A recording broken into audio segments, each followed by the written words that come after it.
Está con nosotros Miguel Seara Hatton, quien es el ministro de Economía, Planificación y Desarrollo, con quien vamos a hablar largo y tendido sobre importantes temas. Bien, tal y como les habíamos prometido, ya está con nosotros el señor Miguel Seara Hatton, quien es el ministro de Economía, Planificación y Desarrollo, con quien vamos a hablar sobre importantes temas. Así que bienvenido a su programa Verdades al Aire, señor ministro. Muchas gracias, un placer estar acá. Bien, quiero comenzar con una entrevista que venga desde el principio y por eso quiero preguntarle, en realidad, ¿qué encontró el gobierno en las arcas económicas al llegar? Bueno, había un problema de liquidez muy fuerte, o sea, no había disponibilidades para completar la nómina. Los compromisos de fase 1, etapa T, etcétera, tenían recursos, pero se habían consumido aproximadamente a la mitad del mes de julio, junio o julio, no recuerdo ahora, pero faltaba por cubrir como un mes completo o un poco más. Entonces, y además nos encontramos con una situación en donde el gobierno no tenía recursos. Había sí una autorización del Congreso para coger préstamos, pero el dinero no estaba. O sea, que había que salir a buscar el dinero. Igual tuvo que buscarse una línea de crédito con el Banco de Reserva para poder enfrentar la situación. A eso se refería el gobierno anterior cuando dijo que dejó recursos. Exactamente, pero no dejó recursos. Lo que dejó fue una autorización y había que hacer la contratación de los recursos. Hizo como... perdón, una autorización del Congreso. Exacto. Y como hacen los bancos comerciales que le dan a uno una tarjeta preaprobada con un límite, pero que uno tiene que ir al banco como quiera. Bueno, sí, es algo más complicado que eso, pero esa es la idea intuitiva. En su evaluación, cuando entró, ¿cuál era la deuda interna y externa del gobierno entonces? No, en ese momento estaba alrededor del 44% del PIB. Pero el gran problema de la economía dominicana es el alto porcentaje de ingresos tributarios que dedica al pago de los servicios de la deuda. Básicamente al pago de intereses, que siempre ha oscilado entre un 28 o un 30% en los últimos años. Bueno, ha ido creciendo. Y en los últimos 2 años, año y medio, se ha colocado, ya ahora mismo está alrededor del 30%, cercano al 30%. Ha de suponer que con este endeudamiento, digamos, justificado de los 7 meses de gobierno que estamos viviendo, también ha ido creciendo de una forma.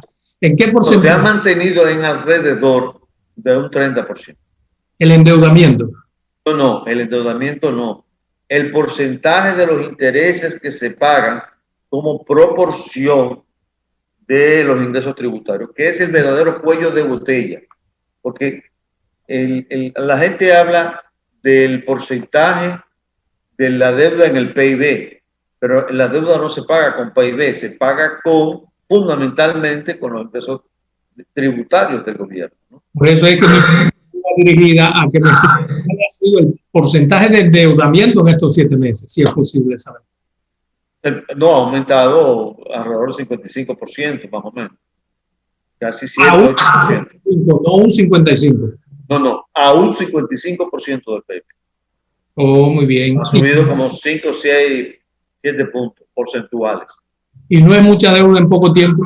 Es mucha deuda en poco tiempo, pero lo que ocurrió fue sencillamente que en el año 2020 los ingresos tributarios se cayeron alrededor de 40,000 millones de pesos y hubo que aumentar el gasto en alrededor de 130,000 para poder sostener el programa Quédate en Casa, Tapatí, fase 1 y fase 2.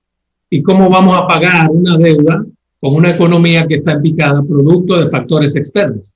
Bueno, no, primero está un problema mundial.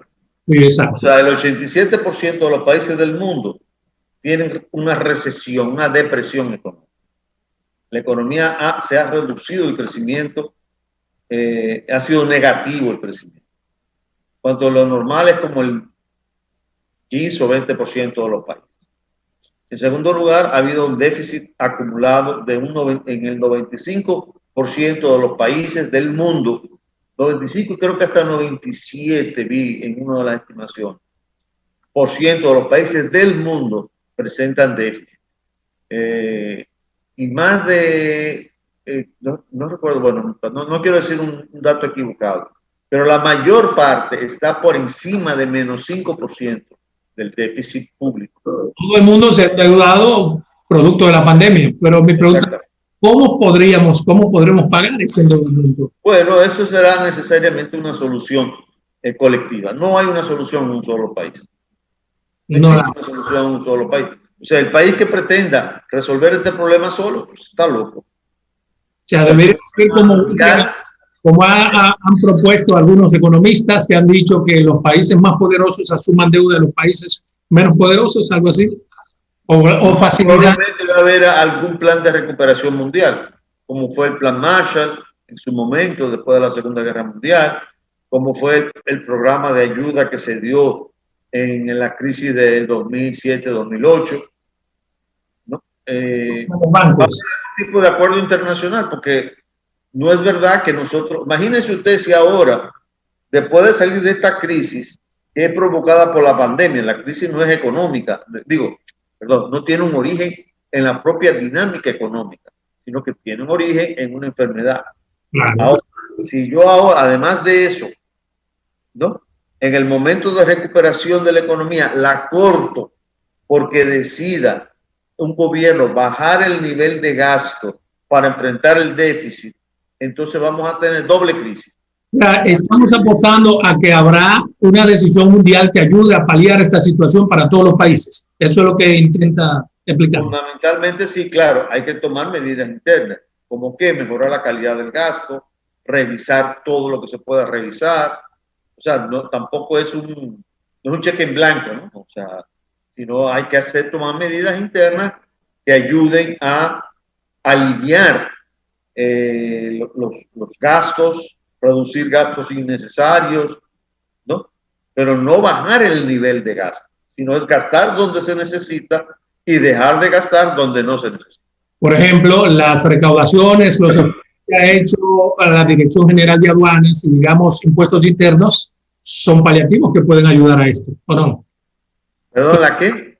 O sea, los esfuerzos que ha hecho la Dirección General de Aduanas e impuestos internos, ¿cómo usted? Sí, claro, no. De hecho, los números que estoy viendo ahora, del caso de la Dirección General de Aduanas, es que está aumentando en enero. Aumentó significativamente, inclusive con relación a enero del año pasado. O sea que eso es un esfuerzo válido para poder, igual está ocurriendo en la DGI, en la Dirección General de DGI, en la Dirección General de Impuestos Internos. Es decir, que hay un esfuerzo fuerte para mejorar la recaudación. Eso es una parte del problema, ¿no? Y una parte importante, pero gastarlo bien también. De alguna forma esto compensaría lo que hemos dejado de percibir producto del turismo, que es nuestra principal fuente de recaudación. Sí, lo que pasa es que el turismo nos impacta en el ritmo de crecimiento de la economía y obviamente indirectamente en las recaudaciones, porque si tenemos menos actividad económica, vamos a tener menos ITEVIS, por ejemplo, ¿no? O sea, pagará menos impuestos sobre la renta. Entonces, lo ideal es que todas las actividades económicas también se vayan recuperando. En medio de esta pandemia, ¿cuáles serían? Supongo que deben ser muy conservadoras. ¿Cuáles son las proyecciones económicas para el año en medio de esta pandemia que no depende de nosotros? Bueno, se estima que el crecimiento puede estar entre un 5 y un 6%. Por eso es normal después de un año tan recesivo como el que hemos tenido. La economía cayó en menos 6. La economía total. O sea, lo que hemos tenido fue que en el mes de abril hubo una caída brutal de la economía, casi un 30%, pero a partir de abril, mayo, junio, julio, el ritmo de caída se ha ido reduciendo. Entonces, así como creo que fue en abril, por ahí, abril creo que fue, que se cayó casi un 30%, en diciembre se cayó en un 1%. No son muy optimistas estas proyecciones, sobre todo cuando se trata de un sistema sanitario, de una enfermedad que no depende de nosotros. Hacer una proyección de un 5% no es muy optimista. Eso es lo que proyecta a nivel mundial. En nivel mundial se proyecta una recuperación de alrededor de entre 4 y 5%. Y a nivel local, lo que me interesa, alrededor de 6. de un 6. Entre 5 y 6, ¿no? Tú sabes que esto no es un número quirúrgico, es un número aproximado. La flexibilización que ha hecho el gobierno en algunas medidas, digamos, de corte sanitario, un tanto como para equilibrar la economía y con la salud. ¿Cuál es su valoración? Tomando en cuenta que, aunque son cosas que compensan la otra, lo económico es total y diametralmente opuesto a la salud, puesto que no tiene que ver. Mire, cualquier decisión en este momento es difícil. Y no es bueno. Cualquiera. Si uno restringe la actividad económica por la salud, se te crea un problema en la actividad económica, la gente te grita, la gente no soporta estar encerrada, ¿no? Y si flexibiliza, tienes un problema de que se te agudiza el problema de la salud. Entonces, cualquier decisión es mala. Lo que hay que hacer es mantener un equilibrio, manejándose con una y otra a la vez. Mi prioridad, y creo que es la prioridad del gobierno, debe ser siempre la salud, porque lo demás se puede recuperar. Lo que no se recupera, no se puede recuperar la salud. Frente a las presiones económicas, aunque la prioridad es la salud. Claro, porque imagínate tú, o sea, en un momento determinado tú tienes que los salones de belleza, que es la forma de vida de miles y miles de mujeres, pues tienen que estar cerrados, las tiendas, en fin, todo eso, todos esos son factores que influyen. Entonces, el gobierno está en la obligación de llevar un cierto equilibrio, ¿no? Claro, la prioridad, por supuesto, es siempre la salud. No hay una fórmula, digamos, un plan A, un plan B, para que ese equilibrio no afecte la salud, porque mire, cualquier decisión que se tome en términos de salud significa el doble de la inversión del gobierno, porque va a tener que seguir invirtiendo incluso para la salud de esos que se afecten. En términos económicos, no. Ciertamente, mira, ciertamente. Por eso te decía, es un escenario en donde si atiendes la salud, se te agudiza el problema económico. Si atiende el problema económico, se te agudiza el problema de la salud. Entonces hay que llevar un equilibrio, siempre dándole preferencia a que la prioridad es la salud. Porque el momento que una persona se te muere, desafortunadamente tú no la puedes revivir, ¿no? Pero tenemos un plan B para mantener la economía a flote, digamos. No. Bueno, sí, el gobierno está tratando de acelerar el proceso de inversión pública lo más que se pueda, generar una serie de pequeños proyectos en todo el territorio nacional, o sea, generar la actividad económica en todo el territorio nacional. Esas nuevas inversiones que está proyectando el gobierno, con las que yo estoy de acuerdo, necesitan para ellos recursos. ¿De dónde los sacamos? No, mira, muchos han venido del mismo presupuesto de ahorro que se han hecho. Ayer mismo el presidente anunciaba que se había ahorrado unos recursos de 145 millones. Sí, bueno, o sea, son recursos que se van ahorrando de actividades que se pueden postergar, de actividades que no son necesarias, de fiestas, de bombonos que se reparten, ¿no? O sea, y todos esos recursos se pueden ahorrar, ¿tú me entiendes? Sobre todo en un momento como este. Y entonces tú con 600, si con la UAS necesita para hacer la extensión del ET son 200 millones. Entonces, son obras pequeñas, medianas, grandes, acueductos, mejorar el abastecimiento de agua. Ese dinamismo es para mantener la propia economía, lo que está haciendo el gobierno. Claro, se mantiene la economía y al mismo tiempo se abre un espacio para que el sector privado pueda abastecer, pueda comprar, pueda vender, etcétera. Bien, vámonos a una primera y necesaria pausa comercial. Cuando regresemos, quisiera que me conteste su valoración sobre una advertencia que ha hecho el Consejo Nacional de la Empresa Privada. 2 minutos. Importante entrevista con el ministro de Economía, Planificación y Desarrollo. Antes de irnos a la primera pausa, le preguntaba su valoración sobre la advertencia que ha hecho el Consejo Nacional de la Empresa Privada en torno a la subida de precios a nivel mundial de productos que se reflejan en la economía dominicana. Eso, o sea, es algo que no controlamos. Ese aumento de precios tiene una combinación de factores que lo explican. Primero fue un desabastecimiento en las cadenas de distribución, en las cadenas de comercialización, porque sencillamente se van consumiendo los inventarios y eso hace que la oferta disponible y la oferta potencial se vaya reduciendo. Un segundo factor que puede explicar este aumento es el tema del costo de los fletes. Los fletes están aumentando porque hay menos embarcaciones en este momento al servicio, en disposición. Un tercer factor puede ser la reactivación que hubo, que se acumuló en el mes de diciembre, que reactivó con los canales de distribución desabastecidos, los inventarios desabastecidos, pues hay presión sobre los precios. ¿Pero qué estamos haciendo como gobierno porque la advertencia de ellos viene en el sentido de que hay que evaluar la mitigación de los efectos económicos y sociales de esas realidades que usted muy bien explica? Mira, el caso del pollo, por eso el gobierno lo que ha hecho es tratar de llevar, eliminar lo más posible los canales de intermediación y llevar el precio de los alimentos desde el productor al consumidor directamente, tratando de reducir los márgenes que se van creando en los canales de distribución. Por eso se ha fortalecido al INESPRE. Se ha ido, el presidente estuvo precisamente en el caso del pollo, garantizando una compra, volumen de producción de pollo y huevos para que puedan ser abastecidos en el mercado local. Es lo que se puede hacer en este momento. En un estado de excepción como el que vivimos, ¿no hay otra fórmula para lograr abaratar los precios? Bueno, que asuma el gobierno, pero el gobierno no lo puede asumir en este momento. No es algo que puede ser. Ni lo puede asumir, ni puede lograr que se congelen los precios. No, tampoco. Bueno, porque los precios tienen costos. O sea, si hay certeza de que no hay aumento de costos, sí se puede, pero habiendo certeza de que, por ejemplo, el producto como el maíz, que sirve de base para hacer el pollo es ensamblado con maíz importado. Nosotros no producimos los volúmenes necesarios ni la calidad de ese maíz para poder abastecer la alimentación de los pollos.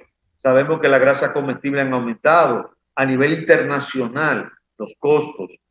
Sabemos que la soya ha aumentado, el petróleo ha aumentado en alrededor de un 22, un 25%. Entonces, es inevitable que eso se refleje en los precios en el país. Lo que hay que tratar de hacer de ahora de reducir los canales de intermediación. En ese sentido, el empresariado local está dispuesto a ayudar. Ellos dicen que están dispuestos a ayudar. ¿En qué usted cree que puede ayudar ese empresariado, el CONEP, que está dispuesto a ayudar? Aumentando la producción. Todo lo que puedan hacer para aumentar la producción y aumentar el empleo es fundamental en este país. Y la función de ellos, como sector privado, es que aumenten trabajar en la actividad económica, expandir la actividad económica todo lo que se puede. Mire, ¿cómo van las negociaciones en el Consejo Económico y Social? ¿Cómo van las negociaciones para tomar ya una decisión? Usted supongo que forma parte del Consejo Económico y Social. Las negociaciones.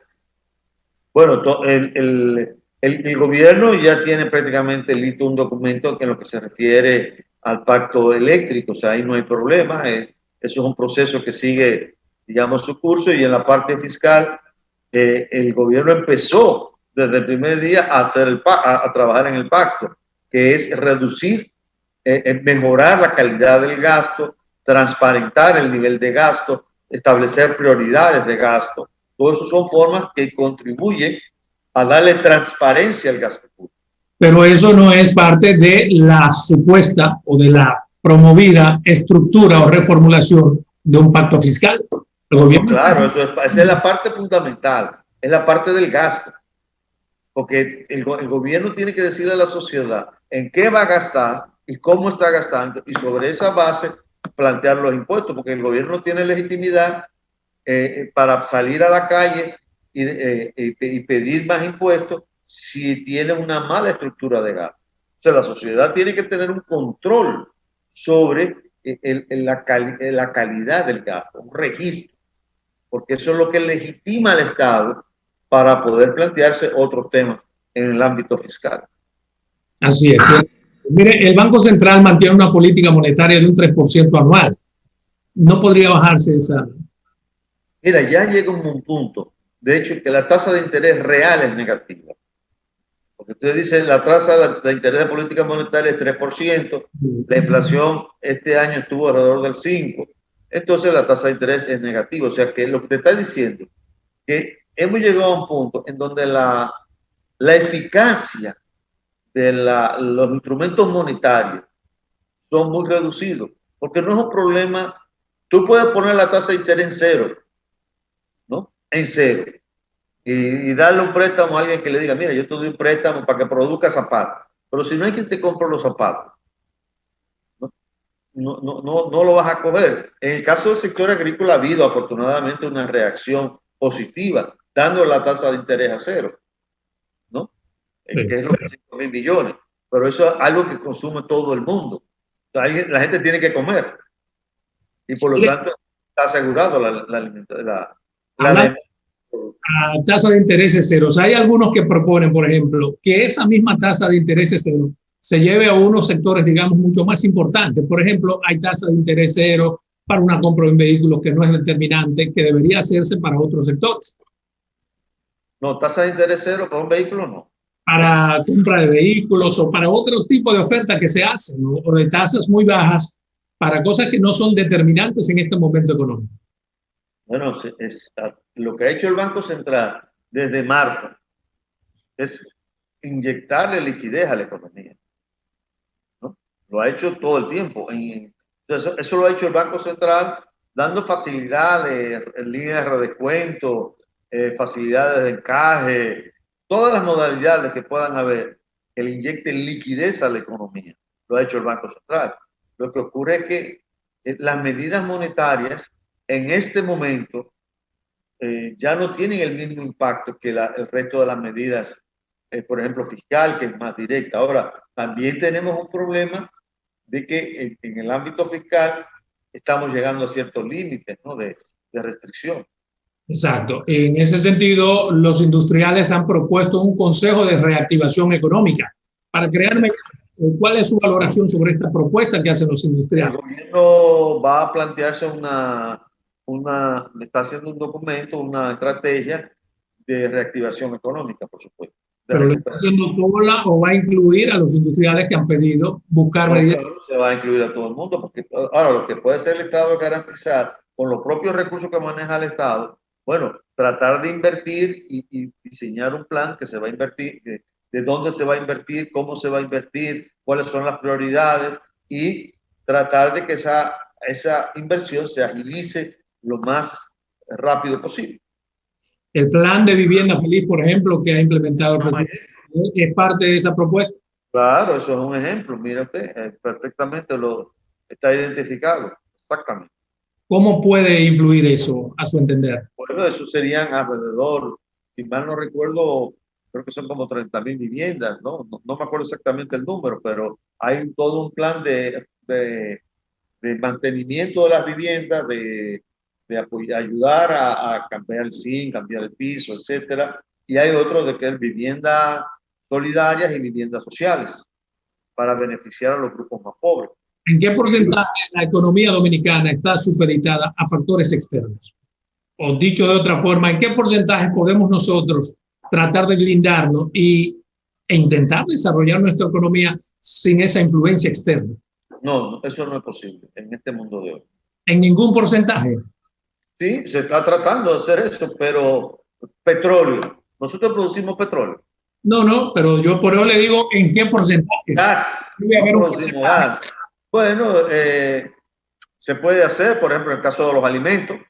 Exacto. ¿No? Alimentos en el sector agrícola, puede haber algo algo del sector industrial, pero todos necesitan insumos importados. Porque para tú hablar, por ejemplo, del sector agrícola, el abono es importado. ¿Me entiendes? O sea, tú necesitas, es inevitable, por el tipo la forma como se ha organizado la economía mundial. Mire, la Cámara de Comercio y Producción de Santiago dice que hay miles de empleos en fase en un limbo laboral. Además de más de 200.000, la Cámara de Comercio de Santiago dice que hay miles de empleos de fase que están en un limbo laboral. y dicen además que hay más de 200.000 empleos o gentes desempleadas, que esto puede tener una incidencia social. ¿Cuál es su valoración?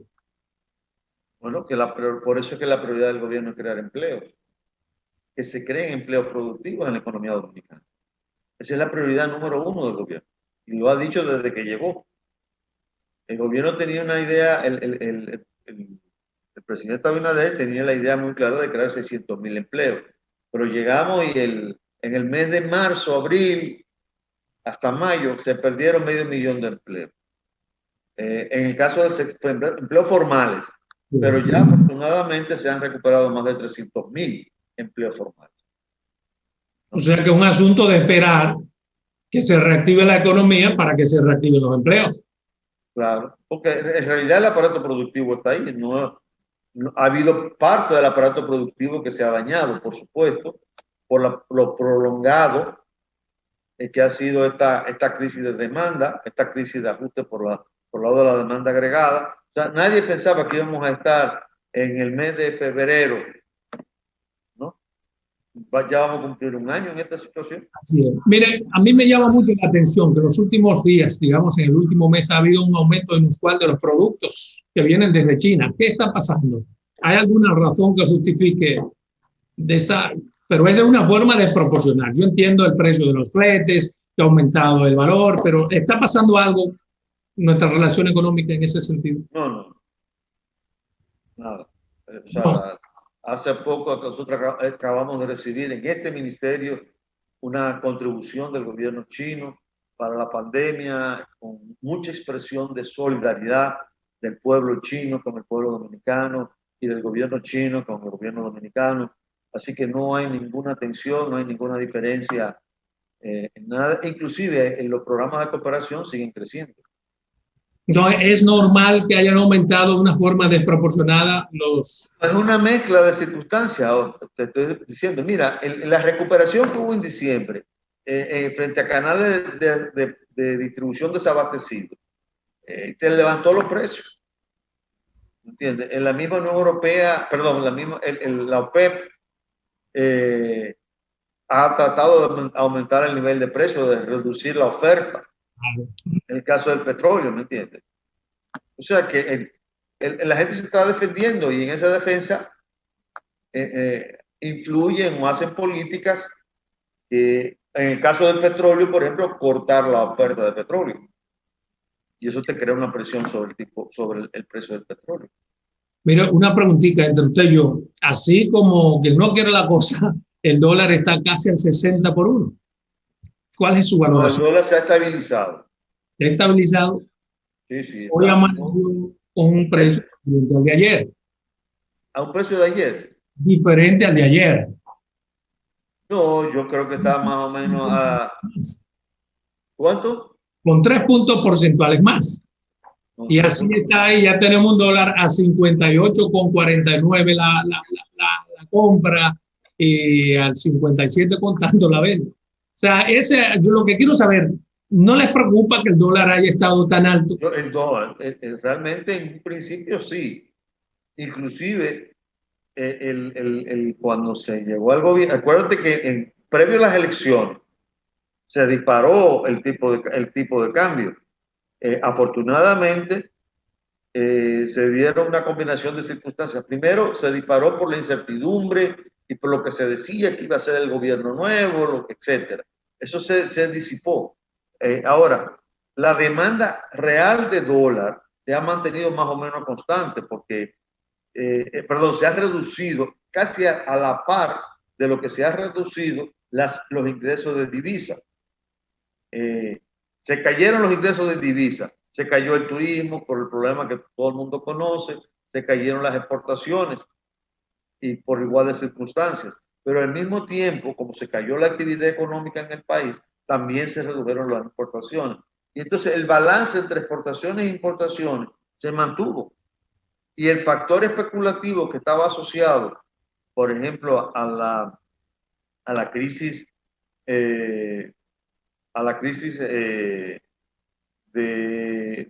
electoral y eso desapareció y ya se estabilizó el tipo de cambio.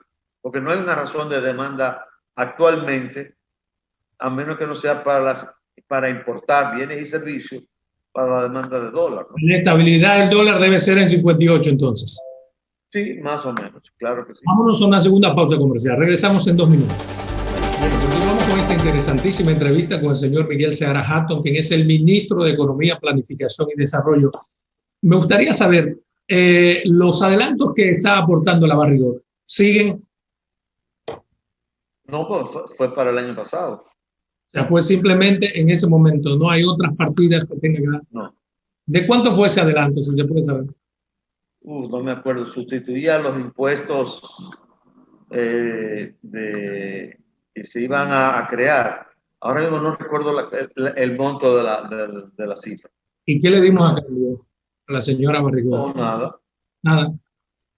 Un simple adelanto. Sí. Mire, hay otra cosa que me gustaría compartir con usted, su valoración sobre la ley de incentivos fronterizos, que repercute de alguna forma en la economía que promueve Luis Abinader en la región fronteriza, que es la más pobre. ¿Cuál es? Que siempre el gobierno dominicano ha estado apoyando esa ley. Nunca ha dicho que no se va a apoyar. Al contrario, desde el principio, y repito que pocos gobiernos tienen un enfoque territorial como tiene este, de compromiso con el territorio. El único problema es el artículo, que nosotros vemos el artículo 4, básicamente. Hay algunos otros detalles. ¿Qué dice el artículo? Bueno, me parece que la redacción del artículo 4 estuvo muy confusa. Mire, primero debo decirle lo siguiente. Una ley de incentivo tiene que tener mecanismos de evaluación, porque no es un cheque en blanco que le estoy dando a nadie, ¿no? Digo, un Estado puede dar un cheque en blanco. 20 años de esa ley nunca se pudo evaluar. Entonces, no podemos una nueva ley, yo que soy de la frontera, sin que haya un mecanismo de evaluación. Exactamente. En segundo lugar, tenemos que garantizar que los beneficios de esa ley se queden en la zona, porque si no, entonces la ley no tiene sentido. Entonces, había el artículo 4 mencionaba que había que tener una proporción de las actividades, que se iba a dar un incentivo a las actividades que estaban en la zona y que no lo iban a tener las que estaban fuera de la zona. Es decir, si un negocio X tiene una actividad económica, la tiene la mitad en la zona y la mitad en la capital, pues no te voy a dar incentivo por la mitad que tú tienes en la capital, porque eso no es el objetivo. El objetivo es que tú tengas en la zona, ¿no? Y que tengas una proporción muy clara, digamos, del 80, voy a decir un número inventado ahora, ¿no? Por ejemplo, el 80% de esa actividad económica tiene que estar, si es una producción, ¿no?, de algo, tiene que estar en la zona. Y el 80% del empleo que se genere tiene que ser de personas residentes. No estoy hablando de población de la zona, sino que la gente se mude a la zona, ¿no? Y que resida allá y que trabaje allá, porque eso es una persona que genera gasto en la zona. ¿Tú me entiendes? Y así se beneficia a la gente a través de... vender a nivel nacional, porque el problema nace porque algunos empresarios quieren que lo que se produzca en la frontera se venda en la frontera. Como tienen un incentivo en la frontera, bueno, pues... No, eso no. No, tú puedes producir en la frontera y vender en el país. Exacto. Eso sí, pues lo puedes hacer, por supuesto que sí, pero tienes que producir en la frontera.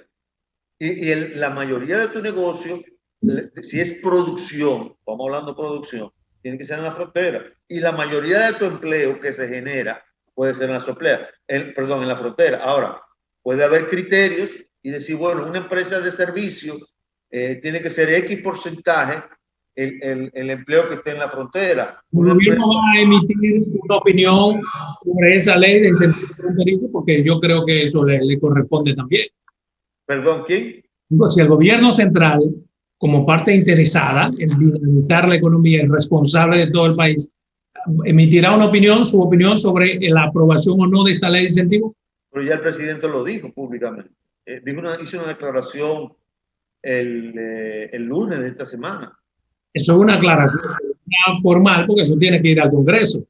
Sí, no, pues bueno, lo que estamos diciendo es, hay una versión del Senado, una versión de la Cámara de Diputados. Creo que la diferencia fundamental está en el Consejo de Dirección, que eso es un tema que no creo que genere tanto conflicto, porque es un gasto que está haciendo, un gasto tributario que está haciendo el gobierno, el Estado dominicano, ¿no? En segundo, creo el tema de la confusión que se genera con relación al tema de de qué proporción tiene que estar en la frontera y qué otra proporción. Esos problemas de redacción. Bien. No es un problema estructural. El gobierno nunca ha dicho que no. Al contrario, este gobierno desde el primer día, siempre estableció que es una prioridad la frontera.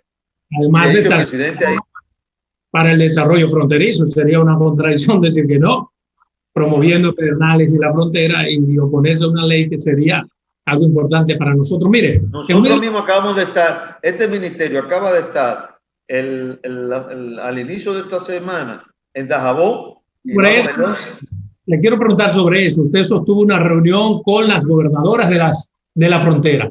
¿De qué reunión? ¿Cuál es la idea? Bueno, crear un programa de trabajo bien concretico, bien específico, de cooperación entre el ministerio y las comunidades para ayudar, por ejemplo, a elaborar su plan de inversión, para apoyar en las necesidades de desarrollo que tiene, identificarla y generar que los recursos se muevan para allá. En el caso concreto, usted sabe que el ministerio es responsable de los planes de inversión pública, ¿no? Y es responsable de las metas de desarrollo del país. Entonces, lo que hay que hacer es establecer esas metas y canalizar los recursos para lograr esas metas. Tenemos planes para desarrollar a Pedernales. El presidente, su primera visita fue a Pedernales, mi provincia. ¿Cuándo inicia ese desarrollo? No, lo que pasa es que no es algo que se puede hacer mecánico. De hecho, nosotros vamos el 11, yo voy para allá, este ministerio, vamos a reactivar todo un programa de cooperación que existía con los municipios y la sociedad civil, pero lo fundamental en este momento es definir claramente los servicios públicos, ¿no? En dónde van a estar esos servicios, cuánto va a ser esa inversión, y eso toma un poco de tiempo. Pero igual de fundamental. Agua, hospitales, lo que se necesite en la zona. Pero igual de fundamental es cuántos inversionistas están dispuestos a invertir allá. ¿Cuántos tenemos? El problema de la inversionista es que el inversionista va a ir allá, ¿no? Bueno, allá hay un acuerdo para fortalecer la acción público-privada, pero la gente va a ir allá cuando vea que el gobierno está invirtiendo en mejorar los servicios públicos. Ese es el gran desafío que tiene la frontera. Porque yo le puedo dar a un inversionista todas las posibilidades, pero si no tiene los servicios públicos, claro, bueno, bien abastecido, no va a ir, ¿no? Porque va a valorar que no se le está dando a esa zona el suficiente apoyo. De eso se trata su visita, de mejorar los servicios públicos primero. Exactamente. Mire, nosotros hemos hecho muchos préstamos y nos lo han aprobado todo. ¿A qué se debe? ¿A que hay un gobierno que tiene credibilidad o a que esos organismos prestamistas internacionales tienen muchos cuartos ociosos ahí y también quieren prestar? Hay mucha liquidez en el mundo, eso sí es cierto, en este momento, una liquidez elevadísima. Y además el gobierno dominicano genera mucha confianza. Todo el tema que se está haciendo con el ámbito de la justicia y en el ámbito institucional se ve, empieza a verse, y eso genera credibilidad en el gobierno. O sea, el gobierno está dispuesto a desnudarse frente a la sociedad para que lo vea. Y esto es lo que hay. Estamos trabajando con toda franqueza, con transparencia, todos los días.